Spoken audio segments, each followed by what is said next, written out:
Drug overdose. Yan ang lumabas sa pagsusuri ng Estados Unidos kaugnay sa pagkamatay ni Rustan's Executive Paulo Tantoco nitong Marso. Alamin natin yan sa Agenda Weekend Report ni Ivy Reyes. Namatay sa cocaine overdose si Rustan's Corporation heir Paulo Tantoco noong Marso. Iyan ang resulta ng toxicology report nito ayon sa Los Angeles County Coroner's Office. 4 na buwan ang mapabalita ang pagpanaw nito noong March 9 Philippine time, listed a significant condition ang posibleng komplikasyon sa puso sa accidental death ni Tantoco.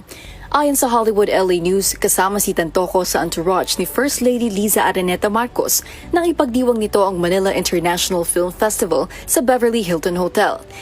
Sa isang video sa social media account ng First Lady, present sa MIFF celebration, sina Senate President Cheese Escudero, Senate Pro Tempore Jingo Estrada, Tourism Secretary Cristina Frasco, MMDA Chairman Romando Artes at iba't ibang Pinoy celebrities.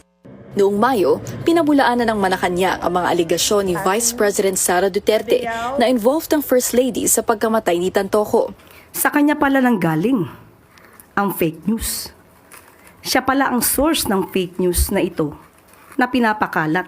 Kumalat kasi ang haka-haka online na na-dictate sa Los Angeles CFL na ayon sa mga fact-checker ay distorted at manipulated photos and videos. Tandaan po natin, dumating si First Lady sa Pilipinas March 10, 2025. Kung gusto niya pong alamin yan bilang Vice Presidente, may records po yan. March 11, nagkaroon po ng event si First Lady with the representatives of Girl Scouts of the Philippines. That's May 11, 2025. Pwede po ba nating ipakita?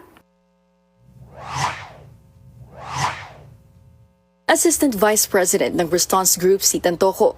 Dati rin siyang Chief Operating Officer ng Pacific Links Gulf Development at Chief Security and Procurement Officer ng Santa Elena Golden Country Estate. Ang asawa naman nito, dating Communications Manager ng Rustan's Group at kasalukuyang Malacanang Deputy Social Secretary. Wala pang pahayag ang palasyo tungkol dito. Para sa Agenda Weekend, Ivy Reyes, Billionaire News Channel.